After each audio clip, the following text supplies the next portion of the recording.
खैबर में अली ने इख्तियार इस्तेमाल किया, लेकिन करबला में हुसैन ने इख्तियार इस्तेमाल नहीं किया।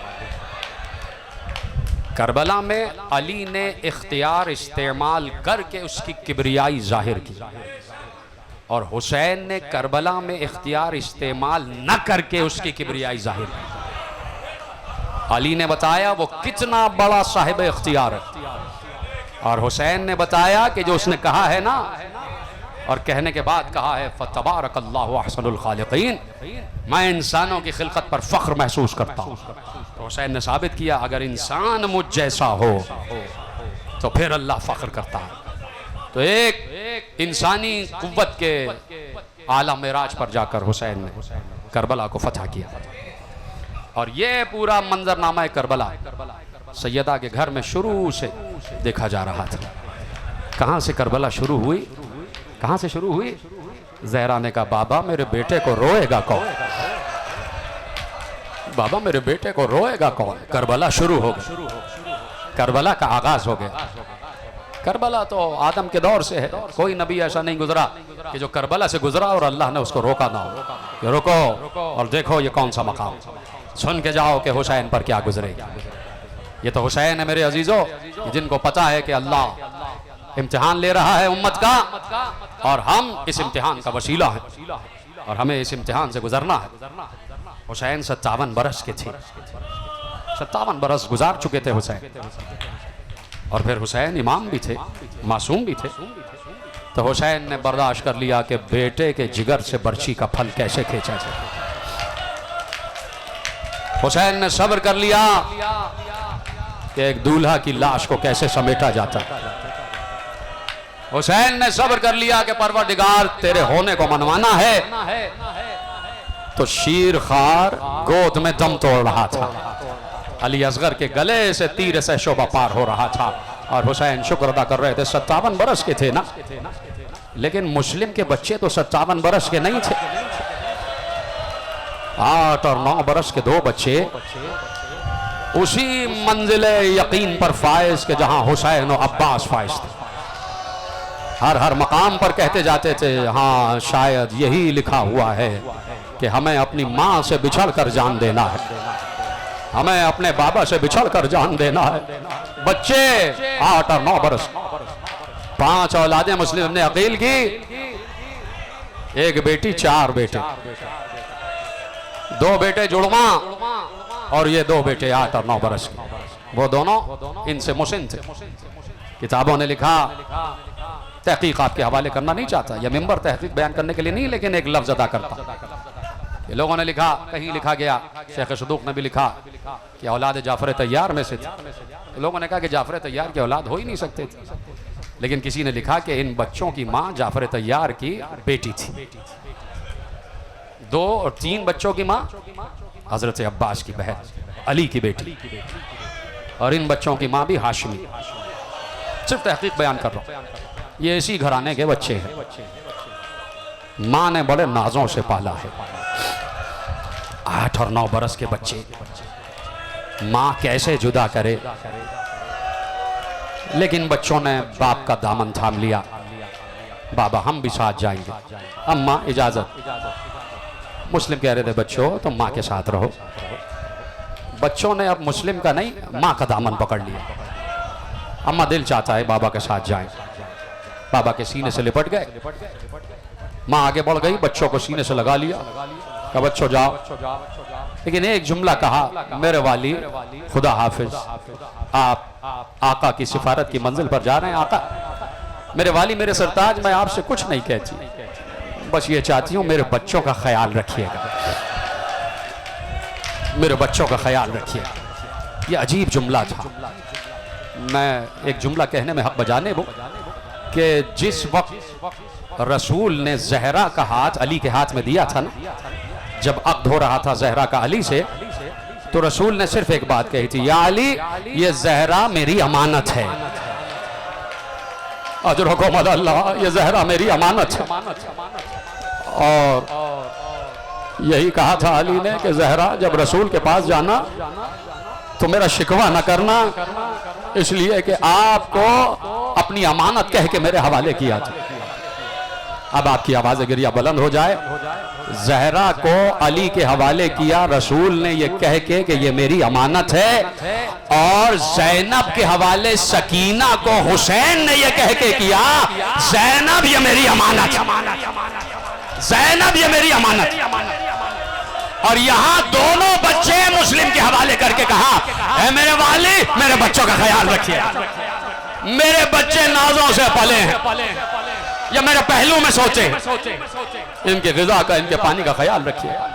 बड़ा कड़ा सफर मुस्लिम ने खाली गुजारा है। और एक और जुमला कहा, क्योंकि जनाब मुस्लिम ने अकील 15 रमजान को सफर किया, 15 रमजान को चले हैं, सिफारत की मंजिल जब मिली है तो 15 रमजान। तो बीबी को पता था कि कितना फासला है, यह है कूफा, और 15 दिन के अंदर वापस भी आ जाएंगे। तो कहा कि वाली मुझसे वादा करें कि ईद पर मेरे बच्चों को जरूर लाएंगे। क्या सुना आपने? ईद उल फित्र पर मेरे बच्चों को जरूर लाएंगे। अजीब गरीब माँ का अरमान, अजरकुम अल्लाह। दूसरी मर्तबा आए हैं और फिर मदीने से होते हुए गुजरे हैं, और फिर वो रास्ता कि जो कूफे की तरफ जाता है, बड़ा पुरपेच सफर गुजारा है जनाब मुस्लिम ने। 4 सफीर पहले ही भेजे जा चुके थे। एक सफीर को इमाम हुसैन ने बसरा भेजा, और उस सफीर का नाम सुलेमान अबू रजीन। खत लेके पहुंचे, और बड़ी अजीब तफसील है, छोड़ता हूं कि वो भी जासूसी हो गई, और अपने ही किसी चाहने वाले ने मुगालते में आकर इस सफीर को इब्न ज़ियाद के दरबार में पेश किया। उस वक्त कूफे बसरे का गवर्नर इब्न ज़ियाद था, और उसके बाद फिर बसरा से उसे यजीद मलऊन ने कूफा भेजा।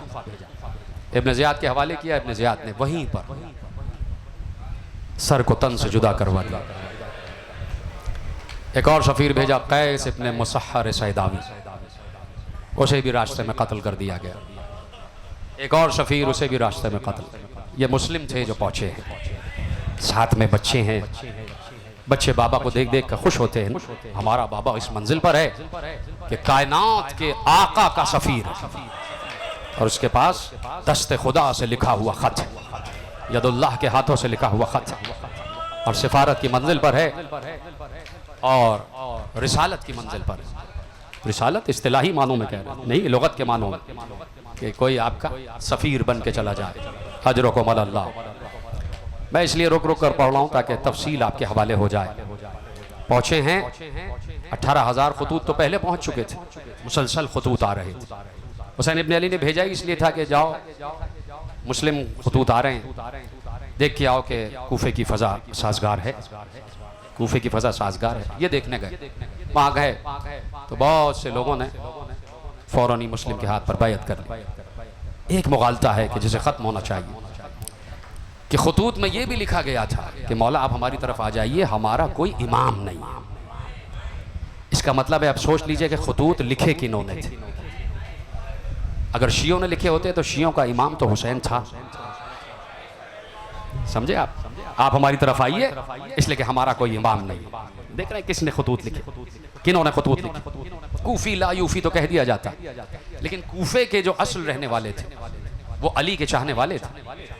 ये कूफा जिस वक्त आबाद हुआ, और जाके पढ़िएगा किसने आबाद किया, तो जब कूफे को बनाया गया है छावनी, कैंट बना दिया गया, वहाँ बाजार सजा दिए गए, तो बहुत से कबाइल जो आबाद करने वाले के हक में थे, तो कूफे को बनाने वाले ने उन कबाइल को लाके कूफे में आबाद कर दिया।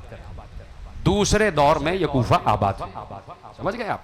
तो उन्होंने अपने मतलब के लोग लाके जहाँ जहाँ कबाइल में थे वो सारे कूफे में आबाद कर दिया। और कहीं कहीं मुहिब्बान अली भी थे, उन्हीं में मुहिब्बान अली भी थे जो जान निछावर करने वाले थे। और देखिए मुहिब्बान अली में और मुबग़ज़ान अली में फ़र्क वाज़ेह हो जाता था। और कैसे फ़र्क होता था कि अली का चाहने वाला मस्जिद में नमाज से बहुत पहले जाता था और नमाज के बहुत बाद मस्जिद से बाहर निकलता था। ये पहचान थी अली के चाहने वालों की। मस्जिद को इज्जत देना, नमाज पढ़ना, ये अली के चाहने वालों की पहचान थी। सब पहचान लेते थे अली का चाहने वाले। और फिर चूंकि अली की मोहब्बत हुस्न है, तो अली का मुहिब भी हसीन होता, तो शक्ल देख के लोग पहचान जाते थे। समझ गए आप बात? तो ये कूफा था। 18,000 खुतूत। मुस्लिम इब्न अकील हानी इब्न उरवा के घर में बैठक हुई, कहीं मीटिंग, और उसके बाद सुलेमान इब्न सुर्द खुजाई भी आ गए, मुख्तार भी आ गए, सब आ गए, और सब ने कहा कि हम कूफे के चारों तरफ फैलेंगे और जो जो हुसैन इब्न अली की नुसरत में आना चाहता है हम पूरा लश्कर तैयार करेंगे।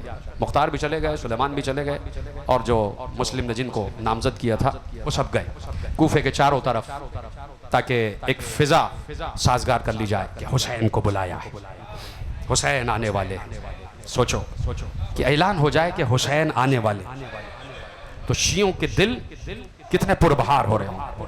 जो चाहने वाले थे उनके दिल पुरबहार थे, हुसैन आने वाले। सफीर हुसैन ने खत लिख दिया है कि मौला कूफे की फिजा साजगार है, आप आ जाइए, फसलें खिली हुई हैं, खेत तैयार हैं और लोगों के दिल आपकी तरफ माइल हैं, आप आ जाइए। 18,000। और उसके बाद वो हुआ जो नहीं होना चाहिए था।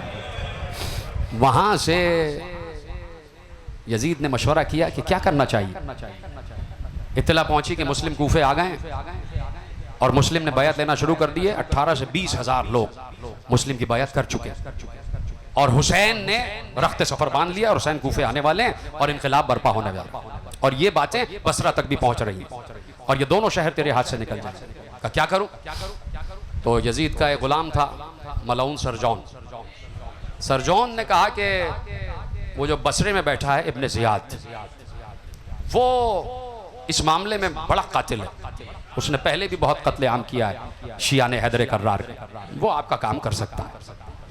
तो देखिए लिखा हुआ है कि यजीद और उबैदुल्लाह इब्न ज़ियाद में एक बात पर चश्मक थी, एक बात पर इख्तिलाफ था, वो भी रिश्ते के मामले में, वो कोई और मौजू है, वो फिर अर्ज करूंगा। एक रिश्ते के मामले कि इब्न ज़ियाद भी चाहता था और यजीद भी चाहता था, लेकिन इब्न ज़ियाद के बाप ने अपना तमाम तर असर और रुसूख इस्तेमाल करके यजीद के बाप पर प्रेशर डाला और इब्न ज़ियाद की शादी उससे हो गई। तो यजीद की एक चश्मक थी, यजीद नहीं चाहता था, और यजीद ये इश्ताक में था कि इब्न ज़ियाद को कहीं मिल जाए। तो इस बात पर कोई तारीख में कोई दूसरी बात नहीं, इस बात पर कि मैं इब्न ज़ियाद को कत्ल कर दूंगा। तो उसने कहा भाई मैं इब्न ज़ियाद को कैसे नॉमिनेट करूं? कहा वही एक है, इस वक्त सारी दुश्मनियां भूल जा, इस वक्त सारी दुश्मनियां भूल जा, इस वक्त सिर्फ एक हदफ है कि हुसैन का सर काटा जाए। तो आप देख रहे हैं कि आज तक ये हो रहा है, चाहे मुखालिफीन आपस में कितने ही दुश्मन क्यों ना हो, लेकिन जैसे ही अली सामने आ जाते हैं सब इत्तेफाक पर आ जाते हैं, सब अली की मुखालिफत में मुत्तफिक हो जाते हैं। इब्न ज़ियाद को कूफे का गवर्नर नामजद किया गया, वो आया और वही लिबास पहन कर आया कि जो सादात का लिबास होता, जो बनी हाशिम का लिबास होता है, वो सिया अमामा, वैसे ही अबा तैतुल हनक से चेहरा ढापा हुआ। कूफे के लोग इंतजार में हुसैन आने वाले हैं। जैसे ही दाखिल हुआ उसने दारुल अमारा के दरबान से गाली दे के बात की। सबने कहा ला हौला वला कुव्वता इल्ला बिल्लाह, ये हुसैन का तर्ज तखातुब नहीं है, ये इमाम वक्त का तर्ज तखातुब नहीं है। सबने कहा ये कौन है जो हुसैन के लिबास में आया? उसने तैतुल हनक हटाया। सबने कहा अपने ज़ियाद मलऊन लईन, सब ये कह के इधर उधर तितर बितर हो गए। और उसके बाद उसने देख लिया कि इतने चाहने वाले हुसैन के, वहीं से उसने प्लानिंग की और कहा कि जो खरीदे जा सके उनको खरीद लो, जिन पर दहशत तारी की जा सके उन पर दहशत तारी करो। ऐलान कर दो कि जिसने भी मुस्लिम का साथ दिया घर लूट लिया जाएगा, बर्बाद कर दिया जाएगा। सबसे बड़ा जो उसने इस्तिआरा इस्तेमाल किया वो हानी इब्न उरवा का कत्ल था।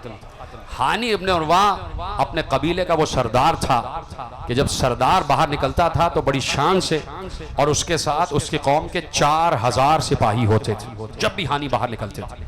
तो इतनी दहशत थी हानी इब्न उरवा के कबीले की। तो लोगों ने कहा कि जब इसने हानी को कत्ल कर दिया, जब इसने हानी के कबीले का ख्याल नहीं किया तो ये क्या करेगा? तो ऐसे दहशत फैलती गई। लोगों में दिरहम और दीनार भी बांटे गए, लोगों को खौफजदा भी किया गया। फिर एक वक्त आया कि कूफे में कर्फ्यू लगा दिया गया कि किसी को बाहर निकलने की इजाज़त नहीं। बहुत से लोगों को कैद किया गया। 1 लाख शियाने हैदर कर्रार कूफे की जेल में डाल दिए गए। बस यहीं से करबला शुरू हो जाती है कि हुसैन तन्हा होने वाले हैं। जो चाहने वाले थे उन्हें कैद कर दिया गया। सुबह को नमाज पढ़ाई तो 18,000 साथ। जैसे ही मुस्लिम ने मगरिब की नमाज पढ़ाकर पीछे देखा तो कुल 30 अफराद। जब मुस्लिम 30 अफराद के साथ बाहर निकले, चंद कदम गए तो वो 10 रह गए और आगे गए तो मुस्लिम अकेले रह गए और सब ने अपने घरों के दरवाजे बंद कर, सब ने अपने घरों के दरवाजे बंद कर लिए। मुस्लिम हानी के घर में, और उसके बाद हानी के घर से बिल्कुल मिला हुआ काजी शुरैह का घर। जिस वक्त चारों तरफ से नाकाबंदी हुई तो किसी ने मशवरा दिया कि काजी शुरैह के घर में अपने बच्चों को अमानतन रख दीजिए। तो दीवार फंदवा कर बच्चों को काजी शुरैह के घर में। काजी शुरैह बहुत बड़ा दुश्मन अली था, 60 बरस ये काजी रहा है और कोई इसे इस अपने ओहदे से हटा ना सका। दूसरे दौरे खिलाफत में ये काजी कूफा मुकर्रर किया गया, यहाँ तक कि अली ने इसे हटाया और लोगों ने इतनी मुखालिफत की अली की कि अली को इसे वापस लाना पड़ा, वही काजी शुरैह। लेकिन चूंकि काजी था, वास्ता दिया गया कि बनी हाशिम के बच्चे हैं, इनका ख्याल रखना। मुस्लिम कूफे की गलियों में तन्हा, दिन आ गया, शदीद तरीन गर्मी का दिन, कहीं से मुस्लिम की कोई दाद रसी नहीं। चलते चलते एक दरवाजे पर आकर बैठ गए। उस घर की खातून बाहर आई, ए मुसाफिर कौन है? कहा मुसाफिर हूँ, प्यासा हूँ, पानी पिला दो। नाम था तौआ, लेकर आ गई पानी। मुस्लिम ने पानी पी लिया, वहीं पे बैठे रहे। तौआ ने कहा है मुसाफिर, हालात बहुत ख़राब हैं, लौट जाओ, तुम्हारे अहले खाना तुम्हारा इंतज़ार कर रहे होंगे। मुस्लिम ने गर्दन झुकाकर आहिस्ता से कहा, जिसका कोई घर हो अजरकुम अल्लाह। बस मसाइब शुरू हो गए, जो तफसील बयान करना थी कर दी। जिसका कोई घर हो उसका कोई इंतज़ार कर रहा होगा, जिस गरीब मुसाफिर का कोई घर ही ना हो। तौआ ने अल्फाज सुने, कहा कि तुम कूफे के रहने वाले तो नहीं लगते, तुम बताओ तुम कौन हो? एक बार सर झुकाकर कहा, मैं हुसैन इब्ने अली का सफीर मुस्लिम, मैं मुस्लिम इब्ने अकील। तौआ कदमों पे गिर गई, घर में ले आई, जियाफत की, पानी पिलाया, खाना खिलाया। रात भर मुस्लिम इबादत करते रहे। तौआ का बेटा घर में आया, उसने देखा मुस्लिम घर में है, पहुंचा चुपके से, इब्ने ज़ियाद का मुखबिरी की। सुबह हुई, तलवारों की झनकार की आवाज आई, मुस्लिम समझ गए हमला हो गया। एक बार तौआ से कहा, तूने खिदमत का हक अदा कर दिया, अब मैं बाहर जा रहा हूँ। तौआ कदमों से लिपट गई कि आकाजादे, मैं शहजादी को क्या जवाब दूंगी, मैं फातिमा जहरा को क्या जवाब दूंगी? न जाइए बाहर का, नहीं, मैं नहीं चाहता कि मेरे यहाँ होते हुए तुम्हें कोई नुकसान पहुंचे। मुस्लिम बाहर आए, तलवार निकाली, चारों तरफ से हमला हुआ। मुस्लिम ने देखा कूफे की गलियां सिपाहियों से भर गई, कहीं से तलवारें चल रही हैं, कहीं से तबर चल रहे हैं, कहीं से नेज़े चल रहे हैं। एक बार मुस्लिम थक हार के एक जगह बैठ गए। पीछे से कोई घात लगाए हुए था, वो आहिस्ता से आया, उसने तलवार मारी, मुस्लिम के दहन होंठ दोनों तरफ से कट गए। सिर्फ कटे नहीं बल्कि दंदान भी जख्मी हो गए, दंदान अंदर ही अंदर हिल रहे थे। चारों तरफ से लोग बढ़े। मुस्लिम ने वो कत्ले आम किया है कि ऐसे किसी मुसाफिर ने जंग नहीं की है। मुस्लिम को बांधा गया, हाथों को रस्सियों से बांधा गया। एक बार मुस्लिम को उसी आलम में ऊंट पर बिठाकर घसीटते हुए ले गए। एक शख्स कहता है कि मैं मुस्लिम के ऊंट के बराबर में अपना ऊंट ले आया। चारों तरफ सिपाही थे, मुस्लिम को दारुल अमारा में ले जा रहे थे। मैंने देखा कि मुस्लिम रो रहे हैं। मैंने कहा, तुम बनी हाशिम हो, तुम इस जख्म से घबरा कर रो रहे हो, तुम इस गिरफ्तारी से घबरा कर रो रहे हो? कहा नहीं, मैं जख्मों से नहीं घबराता, मैं गिरफ्तारी से नहीं घबराता। कहा फिर किस चीज का डर है? कहा मुझे कुछ अहले हरम याद आ रहे हैं, मुझे अपने बच्चे याद आ रहे हैं, मुझे अपना आका याद आ रहा है, मैं आका को खत लिख चुका हूं। एक बार पहुंचे, मुस्लिम को दारुल अमारा की छत पे ले गए, मुख्तसर किया मैंने। मुस्लिम ने दारुल अमारा की छत से देखा कि ईद की तैयारियां हो रही हैं। मुस्लिम ने अहले कूफा से कहा, कल ईद मना रहे हो, खुदा तुम्हें ईद नसीब करे, अब तुम्हारी गोदियों में बच्चे भी हैं। ऐ अहले कूफा, मेरे साथ भी 2 बच्चे आए थे, अगर कहीं मिल जाए तो उन्हें मदीना का रास्ता दिखा देना। किसी ने रहम न किया। एक बार तलवार चली, मुस्लिम का सर कट के नीचे गिरा, दारुल अमारा से तन भी नीचे गिरा। मुस्लिम के तने अक़दस को गलियों में घसीटा जा रहा था और यही वो मौका था कि कूफे की उन्हीं गलियों में एक कैद खाना था जिसमें मुस्लिम के बच्चे कैद थे। न मालूम बच्चों को मालूम भी था या नहीं कि बाबा पर क्या गुजर रही है। साल गुजर गया, बच्चे कैद में रहे, न ठंडा पानी मिलता है, न खाना मिलता है। 8 और 9 बरस के बच्चे मुसलसल दिन भर रोजा रखते थे। जब जैसे ही अफ्तार का वक्त आता, एक जौ की रोटी और आधा आधा जामे आप, गर्म पानी। बच्चे शेर भी ना हो सके, बच्चे कमजोर हो चुके थे, साल भर गुजरा, बच्चों को माँ की बहुत याद आई। एक रात आ गई, छोटे ने बड़े से कहा भैया अम्मा बहुत याद आ रही। खत्म कर दूं क्या बात? भैया अम्मा बहुत याद आ रही। अच्छा अब दरबान आता है तो शायद इसके दिल में रहम आ जाए। दरबान आया, मशहूर उसका नाम। कहे दरबान क्या तू रसूल अल्लाह को जानता है? कहा हाँ वो मेरे रसूल। कहा ये बता जनाब जाफर को जानता है? कहा हाँ वो जुल जनाहैन है। कहा अली इब्ने अबी तालिब को जानता है? कहा वो मेरे मौला है। कहा फातिमा जहरा को जानता है? उसने सर झुका लिया। एक बार कहा क्यों पूछ रहे हो? कहा सुन तू मुहिब्बे अहले बैत लगता है, तू जानता है कि हम कौन हैं? हम मुस्लिम इब्ने अकील के बच्चे हैं। मशकूर कदमों पे गिरा, का शहजादो मुझे माफ कर दो। कहा नहीं उठाओ, सर उठाओ। एक बार मशकूर ने कहा इस शर्त पे सर उठाऊंगा कि महशर में फातिमा से शिकायत न कर। मुझे मालूम न था कि तुम जहरा के घराने के बच्चे हो। बच्चों को लेके चला, घर पे आया, बच्चों को लिबास पहनाया, खाना खिलाया, सुला दिया। रात आई तो बच्चों के हाथ में अंगूठी दी। कहा देखो मैं तो नहीं जा सकता, नाकाबंदी हुई हुई है, मेरा बेटा तुम्हें ले जाएगा उस रास्ते की तरफ जो कादसिया की तरफ जाता है, वहां जाना। कादसिया में मेरा भाई है, उसे अंगूठी दिखाना, वो तुम्हें मदीने तक पहुंचा देगा। बच्चे थे, चले, रात भर चलते रहे। सुबह हुई तो एक दूसरे से गले मिलके कहा भैया हम तो रात भर कूफे ही में रहे, यहां से तो बाहर ही ना निकल पाए। बैठ गए एक दरिया के किनारे, दरख्त के ऊपर बैठ गए। कनीज आई, कनीज ने ऊपर देखा, दो चांद से चेहरे नजर आए। सुनेंगे मेरी माएँ बहनें बैठी हैं, सुनना। खुदा आपके बच्चों को शादो आबाद रखे, तुम्हारी गोदियों को परवरदिगार सलामत रखे। जिनकी गोदियों में औलाद नहीं है बहक बेसराने मुस्लिम औलाद नरीना अता फरमाए।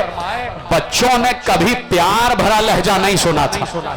जैसे ही कनीज ने कहा शहजादो कौन हो, ऊपर से नीचे गिर जाओगे, चोट लग जाएगी, नीचे आ जाओ, मैं तुम्हें पानी पिलाती हूँ, मैं तुम्हें खाना खिलाती हूँ।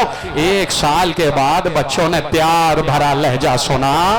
आ गए, बच्चों को लेके अपने घर गई, अपनी मालिका से कहा ये 2 बच्चे हैं और ये किसी सादात के घराने के लगते हैं। मोमिना ने पूछा कौन हो? कहा मुस्लिम इब्ने अकील के बेटे हैं। अब सुनना उस मोमिना ने क्या कहा, कदमों पे गिरकर एक जुमला कहा, तुम क्या मेरे घर आ गए? मुझे तो ऐसा लगता है जैसे हसन और हुसैन मेरे घर आ गए। माता माता कहा जैसे हसन और हुसैन मेरे घर आ गए।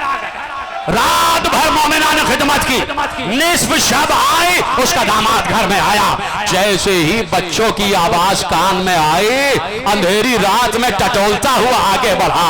एक बच्चे के सर पर हाथ आया, दूसरे बच्चे के सर पर हाथ आया। पूछा कौन है? कहा ये बता। कसम खा अल्लाह की कि बता देंगे तो अमान देगा। कहा अल्लाह की कसम अमान। कहा रसूल अल्लाह की कसम अमान देगा। कहा रसूल अल्लाह की कसम अमान। कहा हम मुस्लिम के साहबजादे हैं, रात भर रास्ता भूल गए।